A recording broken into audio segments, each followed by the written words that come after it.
perkiraan, baik itu ahlul hisab atau kawan-kawan yang menentukan bulan berdasarkan hitung-hitung waktunya, atau apa yang disebut mereka dengan wujudul hilal, maka hari Idul Fitri insya Allah hari Senin.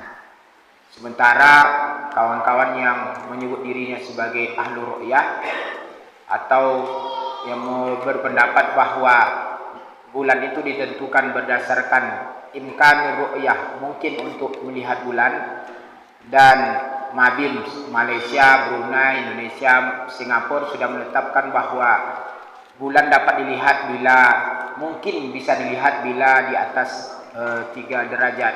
Maka besar kemungkinan bulan sore ini akan bisa dilihat karena sudah di atas 3 derajat. Besar kemungkinan kawan-kawan yang berpendapat atau yang bermazhab ahlur ru'yah itu yang kita sebut juga akan menetapkan Idul Fitri atau 1 Syawal itu besok hari Senin. Mudah-mudahan keputusannya seperti itu, sehingga Idul Fitri kita tahun ini sama semua di Indonesia ini, baik itu yang bermazhab al-hisab maupun yang bermazhab al-ru'yah. Kalau Muhammadiyah kan sudah menetapkan jauh-jauh hari rayanya besok hari Senin tanggal 2 Mei.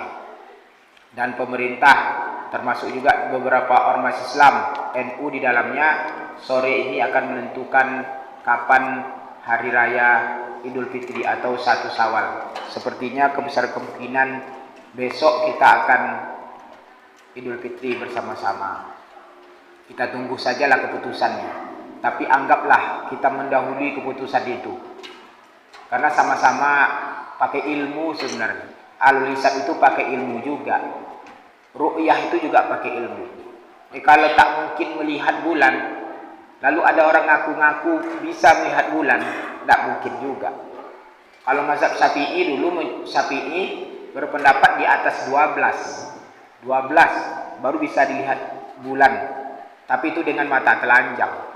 Tapi dengan teknologi dan segala macamnya, dengan teropong yang semakin lama semakin canggih, maka air diturunkan. Terakhir kemarin 2 derajat di atas ufuk, tapi sekarang disepakati lagi naik di atas 2 jadi 3. Maka karena 2 itu tak mungkin juga dilihat walaupun dengan teknologi secanggih yang dimiliki oleh dunia sekarang ini. Anggaplah besok kita hari raya Idul Fitri. Maka saya siang ini menyampaikan tentang Idul Fitri ini. Kita di Idul Fitri sering mengucapkan minal aidin wal faizin. Artinya apa? Mohon maaf lahir batin Pak. Minal aidin wal faizin itu bukan artinya mohon maaf lahir batin. Biasa kan kita sering menyebut minal aidin wal faizin, mohon maaf lahir batin. Artinya bukan itu. Minal aidin itu artinya semoga kamu termasuk orang yang aid, orang yang berhari raya Id. Wal faizin, semoga kamu termasuk orang yang sukses di bulan Ramadan ini. Jadi makna minal aidin wal faizin itu bukan mohon maaf lahir batin. Kita sering kan menyebutkan karena tak tahu bahasa Arabnya, lalu kita terjemahkan minal aidin wal faizin itu mohon maaf lahir batin. Tidak. Sebenarnya minal aidin itu doa kita kepada kawan-kawan kita, saudara-saudara kita, semoga kamu ini termasuk orang yang aid, termasuk orang yang id, yang layak untuk merayakan Idul Fitri. Wal faizin, dan orang yang sukses sebulan ini di bulan Ramadan. Nah pertanyaannya, kita ini termasuk orang yang layak untuk dapat predikat aid itu atau tidak? Termasuk orang yang layak disebut dengan faizin itu atau tidak? Aid itu apa? Id itu sebenarnya kembali. Kembali apa? Karena ini Idul Fitri kembali fitrah. Fitrah itu apa? Bersih. Fitrah itu apa? Tauhid. Fitrah itu apa? Iman. Jadi kalau disebut dengan Idul Fitri kembali bersih, kembali suci, kembali ke fitrah kita yang dasar, tauhid kita kepada Allah. Doa orang, semoga kamu termasuk orang yang aid. Semoga kamu termasuk orang yang berhak diberi sandang sebagai orang yang aid, bersih. Harapannya seperti itu. Bulan Ramadan kan kita diampunkan dosa-dosa kita. Jadi kalau puasa kita kemarin benar, dan termasuk hari ini betul sesuai dengan apa diajarkan dalam agama kita, mestinya besok kita semuanya kita sudah diampunkan Allah dosa-dosa kita. Tapi dosanya dosa yang ada hubungannya dengan Allah Ta'ala. Dosa dengan sesama manusia tidak bisa. Dosa sesama manusia tidak bisa. Umpamanya dosa tinggal sholat kemarin, atau dosa tak kurang mensyukuri nikmat Allah, atau dosa begini yang hubungannya dengan Allah Ta'ala. Tapi kalau dosa dengan manusia itu yang dilakukan orang sekarang. Momennya dimanfaatkan Idul Fitri ini, momen meminta maaf kepada orang lain. Mana tahu ada dosa-dosa kita. Kita ini kan kadang kan malu kita minta maaf ke orang lain. Malu kita, walaupun kita sadar kita salah, tahu kita salah, tapi memulai untuk minta maaf itu agak berat. Maka manfaatkanlah Idul Fitri ini untuk meminta maaf. Karena dosa-dosa dengan sesama manusia itu tak bisa diampunkan kecuali yang bersangkutan memaafkan kita. Maka Idul Fitri ini perbanyaklah maaf kepada sesama manusia. Insya Allah dosa kita kepada Allah di bulan Ramadan sudah dihapuskan, dan dosa kita dengan sesama manusia sudah dimaafkan. Maka bersihlah kita. Ada ungkapan dalam syair bahasa Arab, laisal aid liman kana lahul jadid. Bukanlah disebut sebagai id orang yang pakai pakaian baru-baru. Bukan itu. Walakinnal id, tetapi id itu liman taqwahu yazid, bagi orang yang ketakwaannya bertambah. Kalau besok orang ramai-ramai sholat id, itu belum tentu semuanya tuh sampai pada kelompok orang-orang yang id, belum tentu. Kita ini kan kalau hari raya Idul Fitri hadir semua tuh sholat. Maka kalau hari raya Idul Fitri, masjid-masjid pasti tak muat, melimpah-limpah keluar, lapangan penuh. Berkurang sedikit kalau hari Jumat penuh masjid. Tapi semakin sholat-sholat lain semakin berkurang. Maghrib lumayan banyak, Isya berkurang. Yang paling sedikit itu yang sholat subuh berjamaah. Biasanya sholat subuh berjamaah itu orang yang militan itu, yang mantap-mantap. Saya kira bapak-bapak ini semua insya Allah orang yang militan nih. Kalau hadir sholat subuh di masjid, pasti hadir di maghrib dan isya, pasti hadir di Jumat, pasti hadir di Idul Fitri. Tapi belum tentu yang hadir di Idul Fitri hadir di sholat subuh. Tapi yang hadir di sholat subuh pasti hadir di sholat-sholat yang ramai-ramai yang lain-lain. Jadi itu bukan pakaian bagus-bagus, bukan itu maksudnya. Bapak Ibu yang saya hormati, hari raya Idul Fitri itu diperintahkan mulai 2 Hijrah. Setelah Rasulullah SAW menang perang dalam perang Badar. Perang Badar itu dilakukan pada bulan apa? Bulan Ramadan. Sahabat-sahabat Nabi memenangkan pertempuran dan mereka senang sekali, mereka bahagia sekali, mereka bergembira, tapi tidak tahu seperti apa gembiranya. Pada zaman jahiliyah itu ada 2 hari raya, namanya disebut dengan hari raya Naizur dan hari raya Marjan. Marjan itu bukan sirup marjan. Tak mungkin jadi mereka buat marjan itu untuk mengingat hari rayanya orang jahiliyah itu. Tapi dalam Al-Quran ada juga marjan. Ada 2 hari raya pada zaman jahiliyah itu. Lalu ngapain mereka pada masa jahiliyah itu dengan hari raya? Mereka pesta pora, mereka gembira-gembira, mereka bermain-main, mereka berlomba membuat kegiatan-kegiatan apa macam-macam lah. Hari raya mereka sebut dengan 2 hari raya itu. Lalu ketika setelah Rasulullah SAW memenangkan perang Badar, biasanya kita ingin merayakan juga kan. Kalau kita sukses, kita berhasil, kita ingin merayakan juga. Maka Allah buatlah untuk umat Islam hari raya Idul Fitri 1 dan kemudian hari raya Idul Adha. Cuman apa yang dilakukan dalam perayaan ini? Hari raya umat Islam cuma 2 ya. Jangan tambah-tambah lagi. Dan insya Allah kita tidak akan nambah-nambah.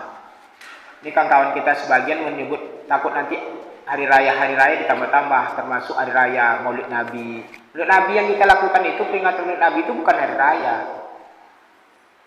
Bukan hari raya. Hari raya itu cuma dua, Idul Fitri dan Idul Adha. Apa yang dilakukan ketika kita melaksanakan Idul Fitri dan Idul Adha ini? Ada tuntunan dari Rasulullah SAW. Pertama, takbir. Di malam nanti setelah sholat maghrib, setelah diumumkan oleh pemerintah, nanti kita bertakbirlah sama-sama. Dan untuk Idul Fitri, takbir yang disunahkan itu sampai khatib turun dari mimbar. Khatib Idul Fitri, sholat Idul Fitri turun dari mimbar. Kalau Jumat kan khutbah dulu, baru sholat. Kalau sholat Idul Fitri, sholat dulu, baru khutbah. Selesai khutbah, selesai pula lah sunnah kita untuk melaksanakan takbir di Idul Fitri. Yang panjang takbir itu sebenarnya pada hari raya Idul Adha. Hari raya Idul Adha 10 Zulhijjah, 11, 12, 13. 4 hari kita melaksanakan takbir. Dalam Islam itu sebenarnya raya yang paling panjang itu hari raya Idul Adha. Cuman di Indonesia ini terbalik. Idul Fitri kita yang ramai, yang lama. Cuti pun Idul Fitri ramainya. Mudiknya di Idul Fitri. Di beberapa negara Muslim, hari raya yang panjang dan ramai itu Idul Adha, termasuk Malaysia. Malaysia itu mudiknya, mereka mudik itu bukan di Idul Fitri, di Idul Adha. Kita Indonesia di Idul Fitri. Salah itu Pak, tidak ada salah, itu tradisi aja, tidak ada masalah. Karena kita mungkin banyak duit di bulan Ramadan, maka kita pulang di bulan Ramadan, bagi-baginya di bulan Ramadan, biar pahalanya banyak kalau bagi-bagi di bulan Ramadan. Maka cepat kita buat mudiknya di bulan Ramadan.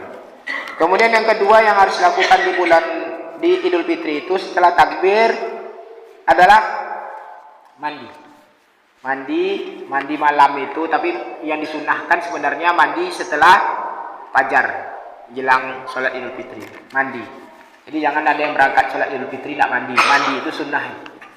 Apalagi sampai bau-bau ya kan, tidak mungkin. Kemudian yang kedua, yang ketiga yang mesti dilakukan adalah berhias. Kalau rambut gondrong disisir rapi. Kalau ibu-ibu make up lah sedikit, dempul-dempul lah muka sedikit. Kok pucat bibir itu buatlah pewarna sedikit ya kan. Bapak-bapak juga begitu. Sisir rambut, kasih minyak. Kalau jenggotnya berantakan, tapi kan jenggotnya berhias lah. Tapi bukan lalu berhias itu maksudnya pakaiannya harus baru. Kalau bisa baru ya tidak apa-apa. Kalau ada duit untuk beli pakaian baru, ya tidak apa-apa. Cuman kan anak-anak kita sekarang di Indonesia ini baru dianggap hari raya kalau dapat baju baru. Karena sudah dibuat tradisi seperti itu. Ya tidak apa-apa kalau ada pakaian baru, itu lebih baik. Tapi kalau tak dapat pakaian baru, yang penting berhias. Rapi-rapi, berangkat untuk sholat Idul Fitri. Setelah itu apa? Makan. Disunahkan pada Idul Fitri ini untuk makan, membatalkan puasa kita lah, lebih kurang seperti itu. Jangan tak makan. Beda kalau Idul Adha justru disunahkan untuk tidak makan lebih dahulu. Jadi makannya pas daging sudah dapat. Cuma di Indonesia dagingnya lama baru dapatnya. Bisa siang, bisa sore gitu. Saya tunggu sampai sore kalau Idul Adha. Pokoknya selesai sholat Idul Adha, ada makanlah. Kalau jika perlu belilah daging dulu. Biasanya orang-orang tua kita selalu di hari raya Idul Fitri, Idul Adha itu pasti masak rendang. Pasti buat gulai-gulai daging atau ayam apa. Makanlah itu dulu. Lalu setelah berhias, kita berangkat untuk melaksanakan sholat Idul Fitri. Lalu yang selanjutnya setelah ada sunnahnya bahwa sholat Idul Fitri itu berangkatnya jalan kaki. Masyian. Jadi berangkatnya jalan kaki. Cuman Idul Fitri kalau berangkat sholatnya ke Masjid Agung An-Nur tinggal dari Panam, kan tak mungkin jalan kaki. Ya kalau 1 kilo 2 kilo tidak apa-apa jalan kaki. Sunnahnya jalan kaki. Kemudian disunahkan juga yang selanjutnya adalah rutenya beda. Rutenya beda. Ketika kita jalan kaki itu, umpamanya tinggal di perumahan ini, jaraknya kira-kira 1 kilo saya kira oke lah jalan kaki. Masih bisa lah 1 kilo jalan kaki ya. Tapi kalau 7 kilo, 5 kilo dari Panang ke sini tidak mungkin ya kan. Kalau tidak ada tempat, sebaiknya tempat sholat kita sholat Idul Fitri sekitar kita tinggal. Kalau mungkin kan itu. Jalan kaki, kalau berangkatnya melalui blok A atau jalan A, maka pulangnya jalan kaki itu rute yang beda. Maksudnya apa? Supaya ketemu dengan orang lain yang beda. Ya, ketika kita pergi itu kan ketemu dengan orang, salam-salam, silaturahmi, ya kan? Kalau kita balik lagi di jalan itu, nanti orang itu lagi, rumah itu lagi yang kita lewati. Maka disunahkan untuk rutenya beda. Kalau berangkatnya melalui blok A atau jalan A, maka pulangnya jalan B ke atau jalan C ke atau jalan D ke untuk ke rumah kita. Sunnahnya seperti itu. Bapak Ibu yang saya hormati, bedanya hari raya kita dengan hari raya yang lain, tidak ada pesta-pesta, tidak ada hura-hura. Tak ada hura-hura, tak ada tuh kembang api itu tak ada. Mercon-mercon itu tak ada. Organ-organ tunggal itu tak diajarkan. Memang ada di beberapa tempat pas hari Lebaran itu dia buat macam apa ya? Manjat pinang, pakai organ tunggal, pakai musik ini. Tak diajarkan seperti itu. Apa yang diajarkan? Kita bersyukur. Hari raya itu bersyukur saja, bertakbir, bertahmid, bertasbih. Itu aja sebenarnya yang diajarkan dalam agama kita ketika kita melakukan atau merayakan sesuatu. Hari raya ini hari raya atas kemenangan kita di bulan Ramadan. Kita telah berhasil menyelesaikan Ramadan.